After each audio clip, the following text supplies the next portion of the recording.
Shopify Masters is powered by Shopify, the easiest way to sell online, in person, and anywhere in between. To get an extended 30-day trial, visit shopify.com/masters. If you're just kind of sitting back and doing a whole bunch of marketing, even content marketing, I don't think would continue to sell old products. You have to be continually sort of refreshing your product line, adding new products, taking away the old products that don't sell. That's really important.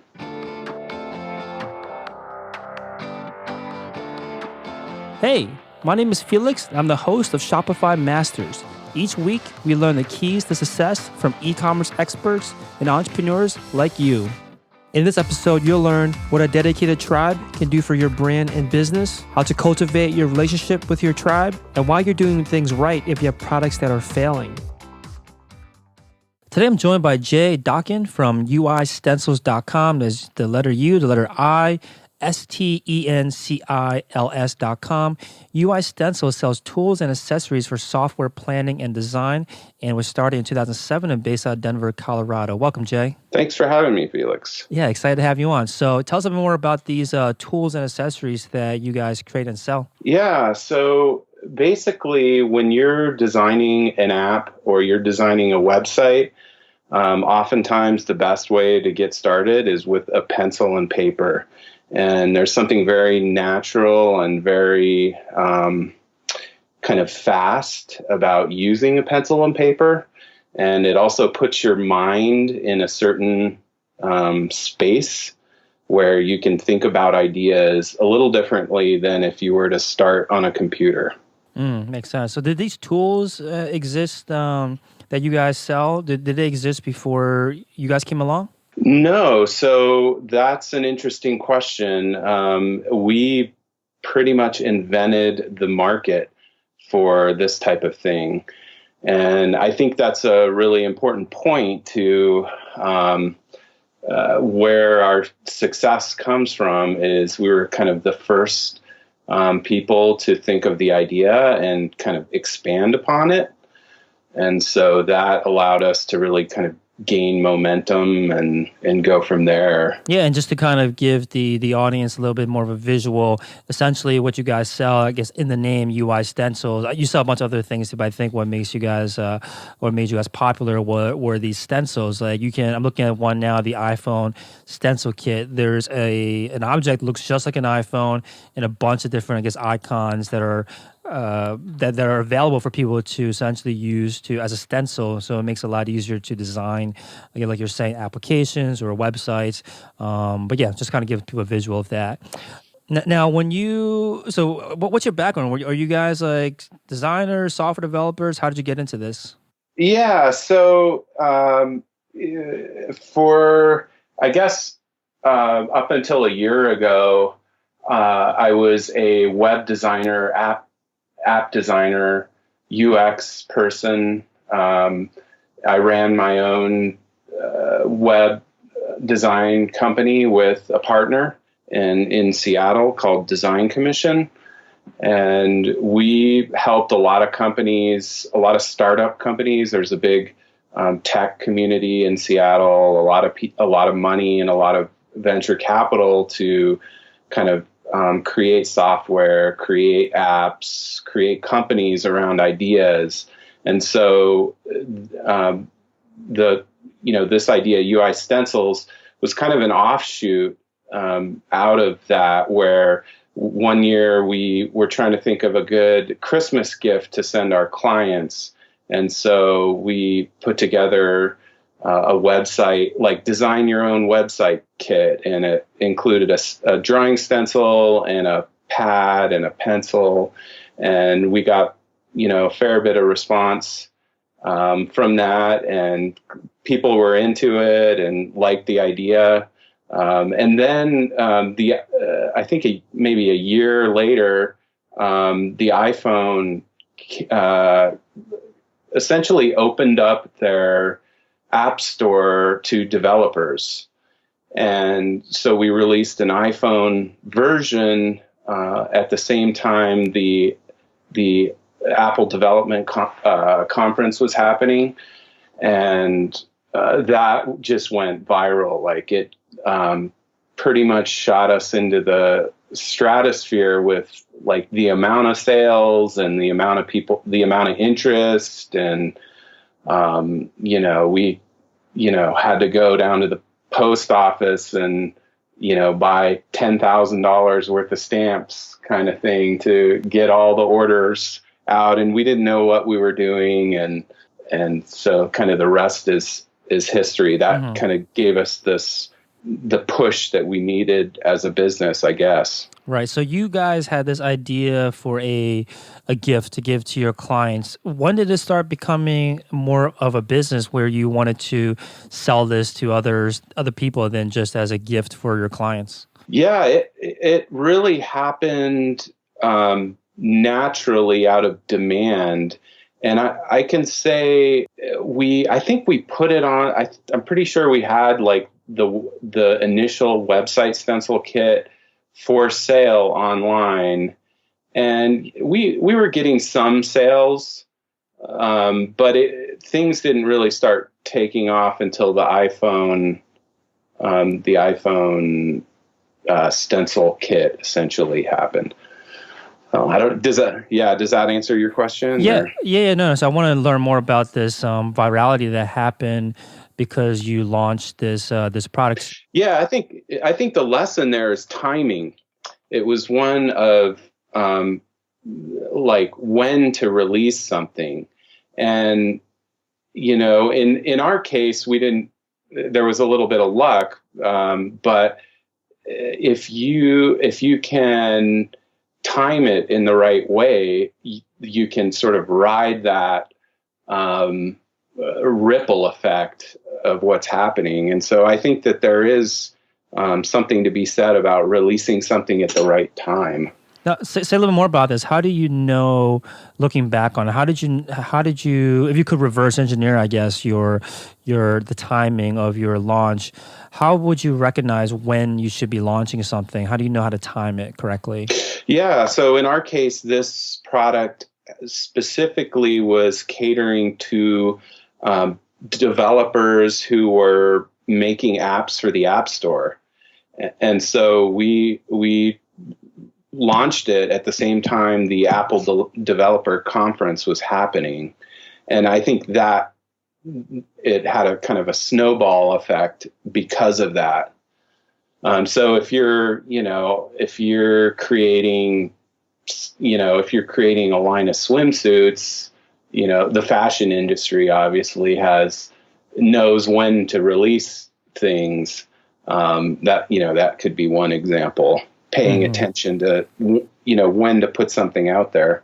Now, for in your case, you also still have to kind of, obviously releasing something at the right time can help you ride the wave, but you also have to, I guess, kind of catch that wave too, right? You have to do some of the initial grunt work to get this going, to promote it yourself at first, right? What did you guys do to kick off, I guess, this viral product?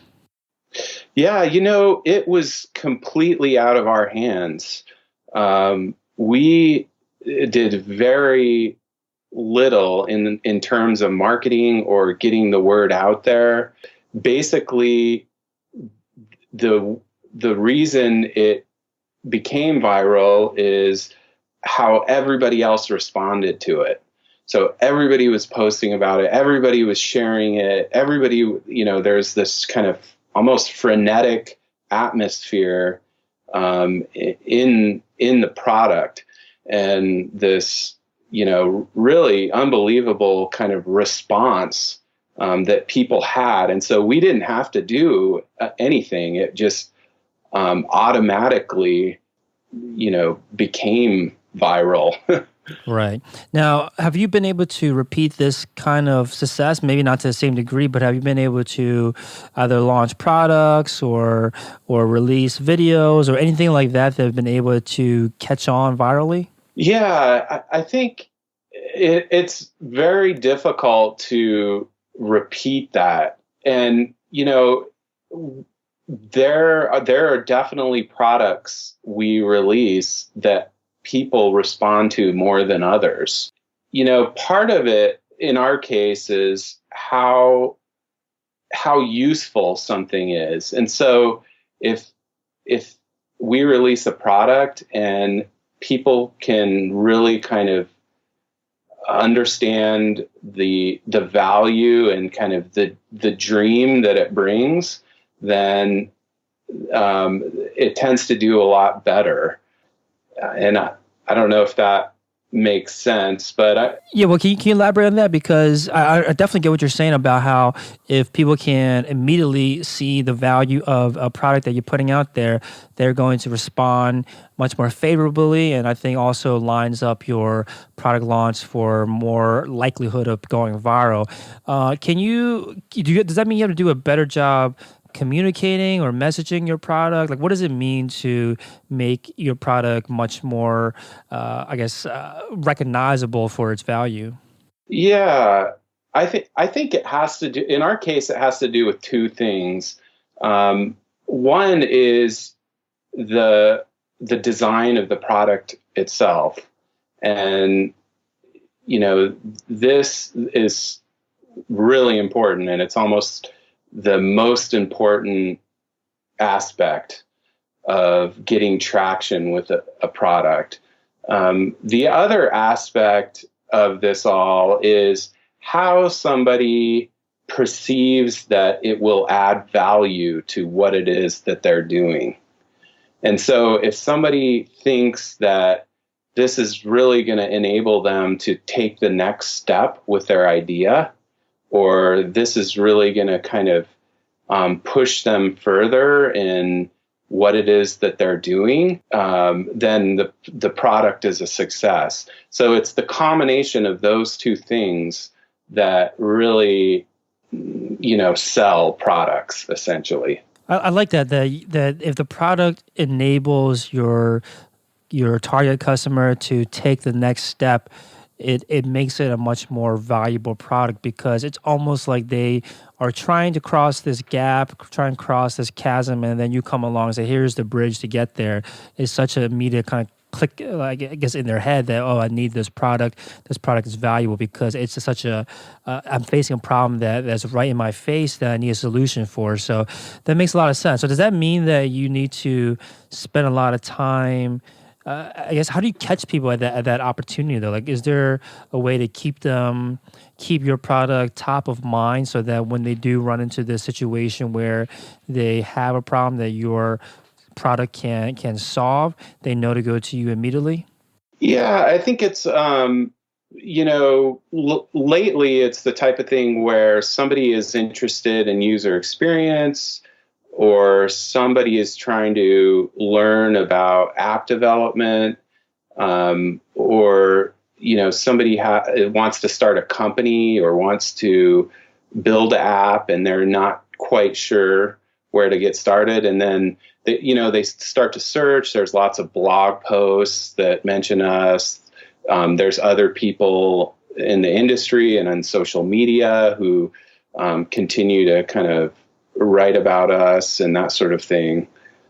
So that's kind of where it comes from. I see. So you're almost like a recommended product for a lot of people that are seeking out this. I guess they're almost like beginners, right? They're beginners in the beginner stages of starting company, getting more into UX, getting more into design, getting more into developing software or applications, and they're probably out on the internet looking up for ways to do it, and then your product is recommended. Is that what usually is that how you discover?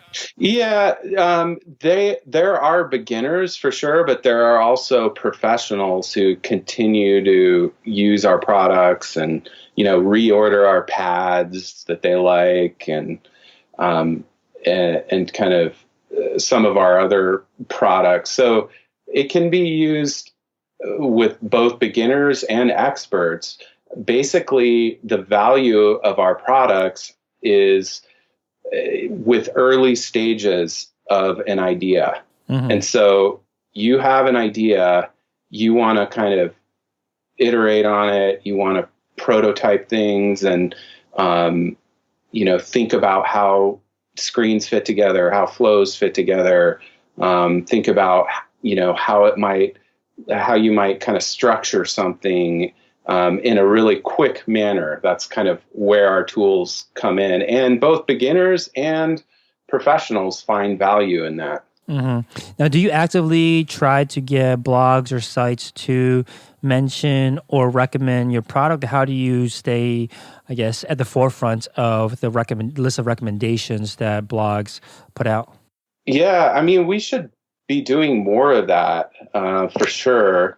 It's the type of thing where we don't do we don't reach out as much as we should. We have satisfied customers talking about us. We have people in the industry who, are writing certain topical articles about, the best practices in UX, and they write about us. And when they do write about you, do you reach out to them? Like, do you try to start up some kind of relationship, or I'm just trying to get a better idea. How do you? I think, you got a great point there, and it's important that you write somebody back and you're like, hey, thanks for mentioning us, in your blog posts. Um, start.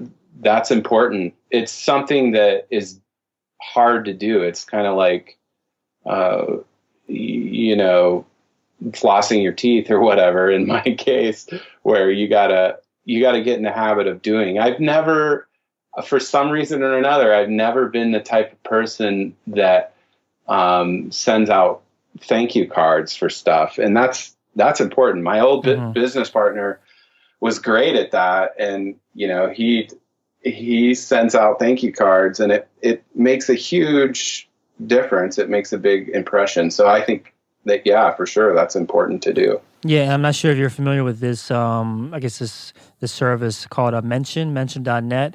I've used it before, and it's a great way for. It's essentially almost like a Google alert, but maybe even better because it might keep track of things like social media as well, and keeps track of anyone that mentions your brand, your website, and it's a great way to kind of not have to actively search out your name or your mentions yourself. They kind of let you know when something comes up. So it's a kind of a cool service for that.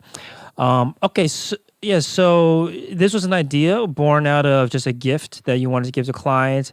It became much more in demand. People were asking, where can they buy this, or how can they get more? And what was the next step? Like, how did you? I'm assuming you were still working. It was like some kind of agency that you worked at or you owned. Now, when did it become? When did I guess UI Stencils become more of a real independent thing of its own? So yeah, I would say 2008. We sort of built a brand around it and launched an e-commerce store, and then got serious about launching new products. Okay, so 2008, this was only like a year after that initial success of kind of grassroots success, I guess, even more like organic than anything. You wanted to get more serious about it. Did you then start approaching, I guess, how did you get these things made? Were you approaching manufacturers to produce this at scale? Yeah, I mean, part of the idea is was we knew about this manufacturing process, and so as a design, I'm sort of a armchair industrial designer, I guess. um, and so I knew about this process, industrial process. And that's when we kind of reached out to a manufacturer kind of thing. Gotcha. So, what did you get made first? Was it just this iPhone kit that you had created, or did you guys already have additional products lined up by the time you wanted to launch the e-commerce store? Yeah, we started with a website version that looks a lot different than what's up there now, but it was made out of stainless steel, the same material. Then we slowly got into pads, like sketch pads. And then we started offering other accessories that people might use when they're in these early stages of thinking about ideas. And then, things like branded t-shirts and books and other stencils. And then we kind of released some clear versions of the stencils, and yeah. Now, when you had this e-commerce store, did you have like a strategy to market or to get more traffic to the store, or were you still kind of just living off of that virality of the initial products? Yeah, we were living off the virality of it. It's the type of thing where, you get some certain traction with, the It's a virality. hard word, yeah. Yeah, that is a tricky one. And then you feed off it in different ways. So, you know, you you reach out to people, you start developing more relationships based on that. So yeah, it definitely had a lot to do with the initial kind of kick that we Hmm. got in the business. Yeah, and when you mentioned that you started reaching out to people, I'm assuming these were people writing about you. I'm just trying to get a better understanding of like how do you keep this I guess buzz going after that initial kick off, like you said. Like, what were you guys doing? Yeah, that's. I think one of the reasons for that is there's a dedicated group of people who were really interested in what we were doing, and so if you can cultivate that somehow, that's going to be your best kind of method for growth, I guess. Mm. And I don't know. I heard a talk one time, but this speaker was talking about sort of developing your tribe or Hmm. cultivating your tribe of people. And that's really, what you want to pay close attention to. In our case, it's a very niche kind of tribe. And so it was easy to identify who is going to find a lot of value out of what we're doing. Yeah, I like that you find this core group of people, core group of, I guess, essentially like champions of your brand, of your company, and by making them happy, they go out and spread the word for you, essentially. Now, how were you able to identify this core group of people, and how were you able to reach them?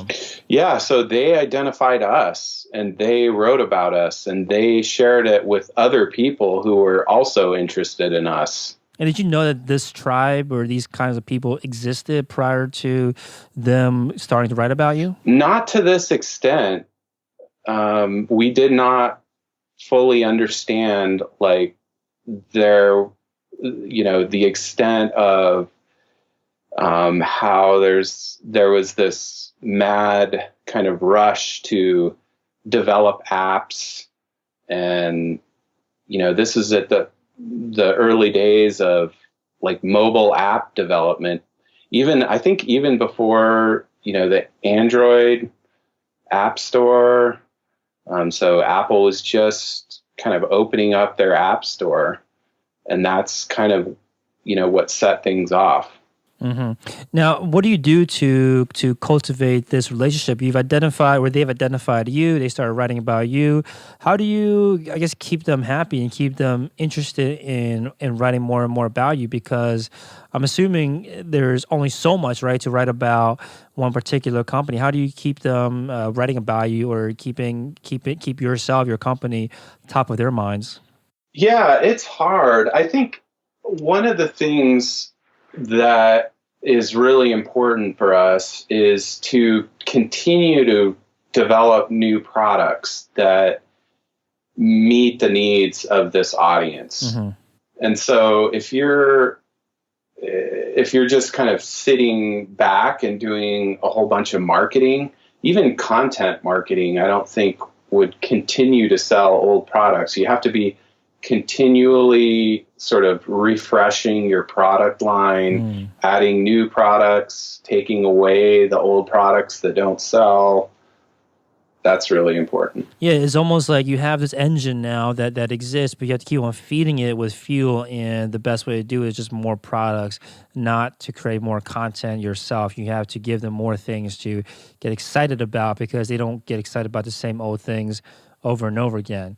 So I think that brings us to an important topic, which is product development for you guys. You mentioned earlier that there are just some products that you release that just don't respond as well as others, and some respond way better than others. How does that affect your process when you go into deciding what kind of products to develop next? Yeah, that's a good question. I think, you don't really know what people are going to respond to. I mean, you can take educated guesses, but you don't have like 100% certainty that something is going to be a success.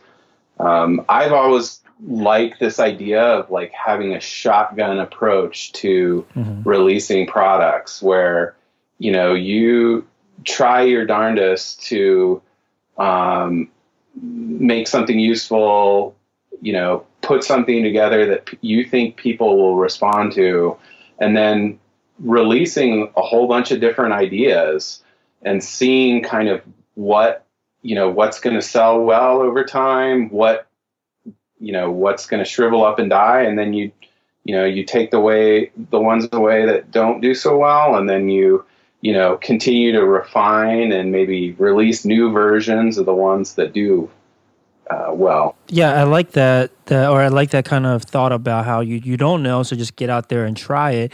Now, the shotgun approach, though, to releasing products, it can get expensive, right? It can get expensive in your actual monetary investment, get expensive in the time, energy put into it. How far along do you go when you do release a product? Do you actually produce everything and get it out into a form that can be shipped to customers before you have an idea if it's going to be a hot or not, I guess, a product? Yeah, I mean, we we create the product before we start selling it. And so we have a stock of product, in hand before we sell it. So yeah, I'm sorry. Well, I guess I was trying to understand, like, if you don't know until you try to sell a product whether it's going to be successful or not, it seems like it could be very expensive to go through that entire Oh yeah, design, yeah. all of that. Like, do you actually go through everything before you have any idea if it's going to be successful or not? Yeah. So I think a couple of things there. One, there's always this balance between cost and quality and design. And so really, you as an entrepreneur, you need to be good at both, because if you make the product too fast or too cheap, that's not good. But at the same time, if you spend too much in design or too much time thinking about it, then that's not good either. So, striking that balance is key for sure. What kind of, I guess, questions do you ask yourself when you are trying to figure out if you might be spending too much time on one versus the other, on cost versus design? It's a gut feel. I'm a designer by trade. And so I naturally like kind of noodling ideas, and taking my time and thinking about the details there. And so I'm kind of I naturally lean towards that side of things. I think I'm also a very frugal person, I would say. And so it's important that, when it comes time to manufacture something or, ship something, I'm doing it in the most efficient manner. Now, do you have to make these decisions, like these hard decisions, then on saving the cost, saving the time at the, I guess, expense of the design, or I wouldn't say necessarily quality, but at the expense of I guess the design? Our situation it's so like, I guess one aspect of what we do is the products are pretty simple. It's not like we're creating a piece of electronics hardware where, we have to coordinate a whole kind of supply chain of different chip manufacturer and, PCB board guy and assembly plant. So, we're not doing that, and that might be a little different ball game. Yeah, I guess I was trying to because you're mentioning this balance between cost versus design. I think a lot of entrepreneurs go through this too, where they have this ideal vision of their product in their head, and then once it hits, I guess, the very hard wall of reality, when they go to the manufacturer and realize how much time, how much money it's going to cost to get them to realize that dream. Like, I'm sure you go through this process too, like when you have to compare your dream versus the reality. How do you make those decisions? Well, you got to move forward. You got to push forward, and as long as you have a vision in place, anything's possible. So it's not getting hung up on stuff, thinking of different solutions. If one material is not working, then try something else. Or if one guy is going to take 6 months to do something, then you got to find a different supplier. So you got to keep moving forward. So stay flexible. If you can't stay flexible, then you can't move forward. That makes sense. Now, this tribe that you have that are, I'm assuming, very vocal when they give you feedback as well.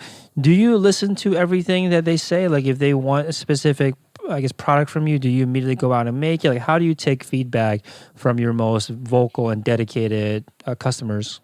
Yeah, we love feedback. We get emails all the time, regarding different things, different ideas. Some are really great. Some you kind of get, you have to take with a grain of salt. But all feedback is good. Anytime somebody takes the time to send you feedback, you should definitely pay close attention to that for sure. How do you determine if, I guess, feedback that you would take versus feedback that you take with a grain of salt? I have a certain opinion about how things should be done, and how the design process goes. Like when people are using our tools, and so a lot of it is based on simply my experience, and there's nobody else here really to to kind of collaborate with it or determine whether that feedback makes sense or not. When this whole business was with the design studio up until a year and a half ago or so, it was great having a team of people there to run ideas off of and get feedback on and help shape the feedback and help, maybe one aspect of the feedback is good and you kind of take that part of it, but you leave the rest. It helps to have a team of people around for sure. Mm-hmm. Now, when it comes to your tribe, like I was saying earlier, they're usually very vocal and passionate, and with that kind of passion, you can also kind of trigger them, I guess, the opposite direction. Have you guys ever done anything that's not necessarily upset your tribe, but that maybe they didn't like as much as you would have thought? Yeah, I mean, we've released products in the past where it's just crickets kind of thing. Like nobody, we think it's a good idea, but nobody else responds to it. So for sure, that happens all the time. And I would say that's a mark of you're doing things right, because if that's not happening, and then you're not releasing enough products. Makes sense. Now, when you do come across a product that you released, and let's say it doesn't do as well as your other products, but it's still selling, it's still profitable, you're not losing money on holding the inventory or selling the inventory, do you keep it in your catalog or do you cut it out if it's not like a roaring success?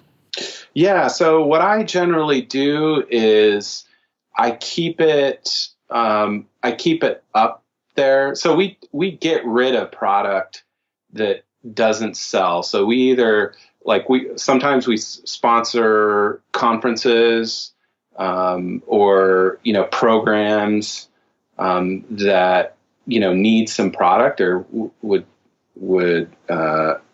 find some product useful, and so we'll send out stuff that isn't selling too well to them. But then usually what happens with those type of products is I leave it up on the site, but it's not linked in any way. So people, links still get kind of spread throughout the web, and a lot of people find our site kind of through old products or through outdated products kind of thing. So those links stay up.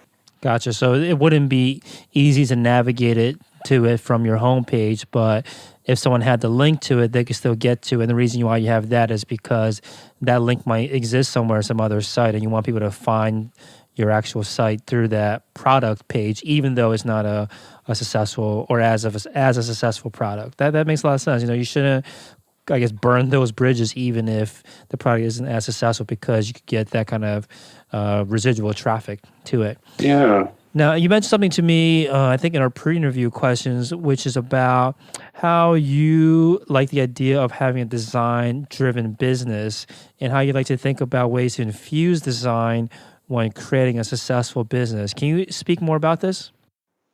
Yeah. So, my background is in product design, development, app design, digital product design. So we're talking about like web apps and mobile apps and the marketing sites that come along with that, and branding. And so I'm a big proponent of really letting the product speak for itself and letting the product be your number one kind of marketing method or tool.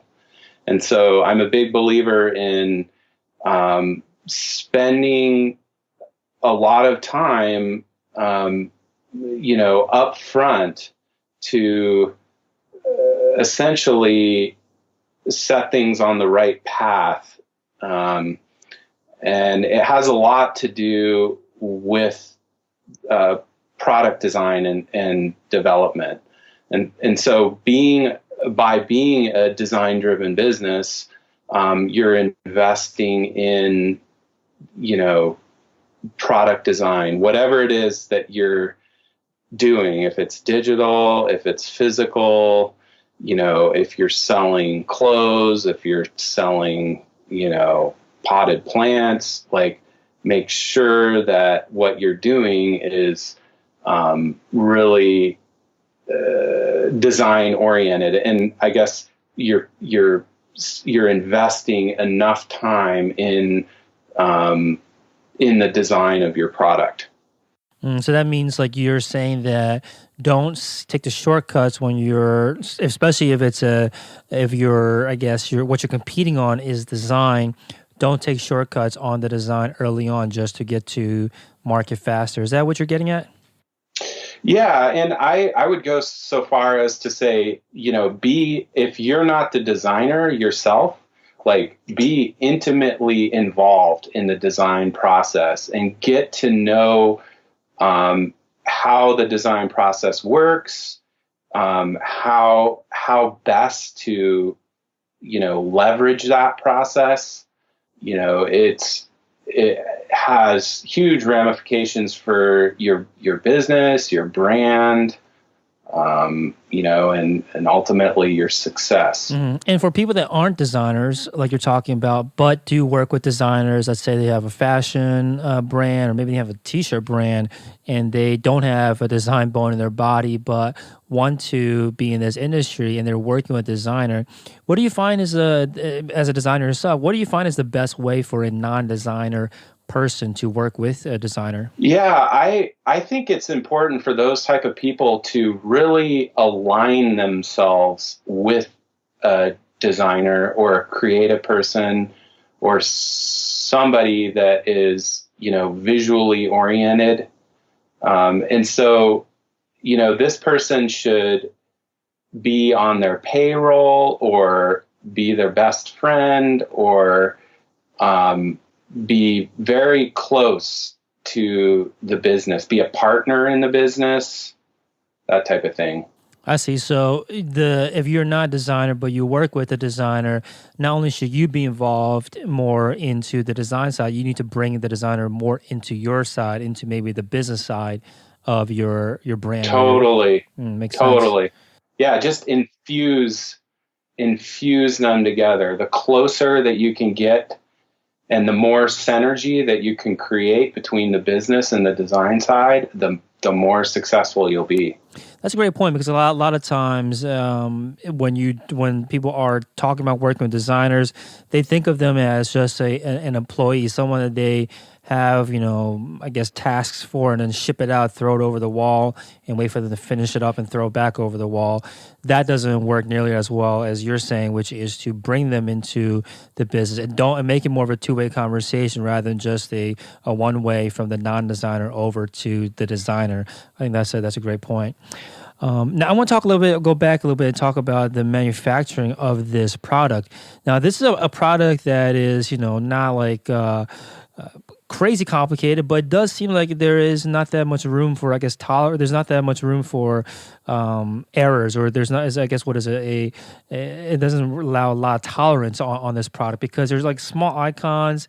These stencils need to be exact to make it actually work with during the design phase. What has been the manufacturing experience been like for you to find a manufacturer and work with them to create a product like this? Yeah, it's been all right. We actually had a manufacturer for a long time in Seattle, and their place burnt down actually. I don't know. And so we had to find another manufacturer for them, and working with. We're fortunate that our stencils are made by a very reliable, partner, I guess, and manufacturer, and they have a very rigid process in place. So, and there's reliability there. Not everything you do is that way, and not everybody takes quality as seriously. Some of our products are made in China, and it's very difficult to ensure, a certain level of quality, to communicate that you want things done in a certain way. And, there's a lot of nuance involved. And so sometimes it's a challenge for sure. Definitely makes sense.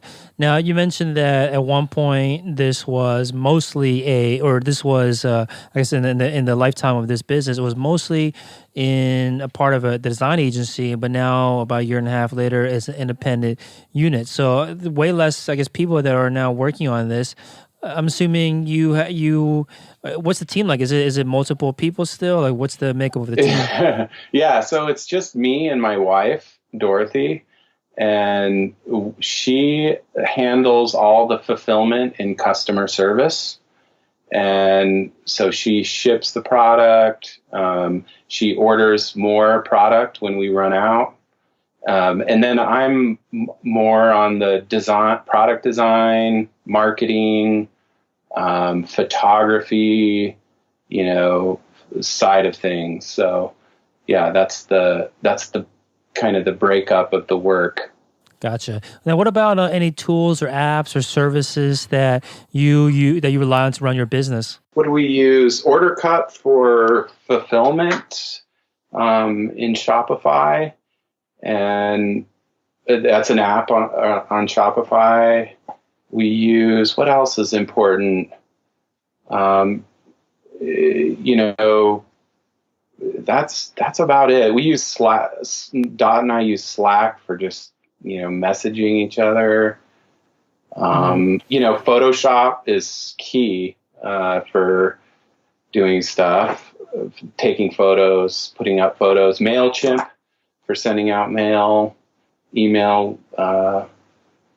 newsletters. What else do we use? Yeah, it's pretty kind of standard fare. And for for your shipping, you said which app did you say you used? It's called Order Cup. Order Cup, okay. Yeah, I think a lot of people use ShipStation. Is that ShipStation? Yeah, that's definitely a popular one. Cool. So so uistencils.com again is a website. Where do you want to see the business be this time next year? What kind of goals do you have for the business? Yeah, I'd like to keep growing it. I think I have a list that's a mile long that contains product ideas and things I want to do. So it's just a matter of crossing those off the list and getting those done. I hope to broaden the sort of the appeal of what we're doing. Like, I think a lot of people just see us as doing these stencils, but we are offering a lot more things on our site, a lot more products. And so if we can steer the store in the direction of being a general kind of resource and supply for, app designers and developers and startup companies and, that type of thing, that would be great. It's a tricky thing to kind of try to expand, beyond what you're kind of known for, sort of like being typecast as an actor. For sure. Awesome. So thanks so much for your time, Jay. uistencils.com again is a website. Anywhere else you recommend the listeners go and check out if they want to follow along with what you guys are releasing, what you guys are up to?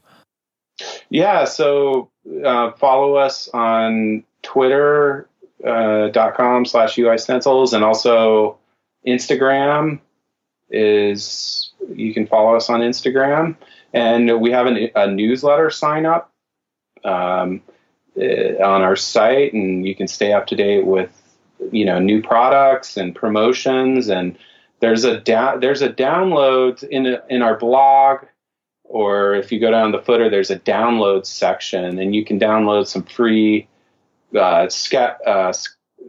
of template files that you can print out and use for sketching your ideas on our site. So that's a good way to kind of get started and then maybe order some of our products. Awesome. Okay, awesome. Thank you again for your time, Jay. Yeah, thank you, Felix. I appreciate it. Here's a sneak peek of what's in store for the next Shopify Masters episode. In terms of how we communicate through influencers, really what we would do is I would email them early on and say, hey, we have this product. We love your hair. We'd love to give you some. We'd love to have you try it. Here's kind of how to use it, and here's what it is. Thanks for listening to Shopify Masters, the e-commerce marketing podcast for ambitious entrepreneurs. To start your store today, visit shopify.com/masters to claim your extended 30-day free trial.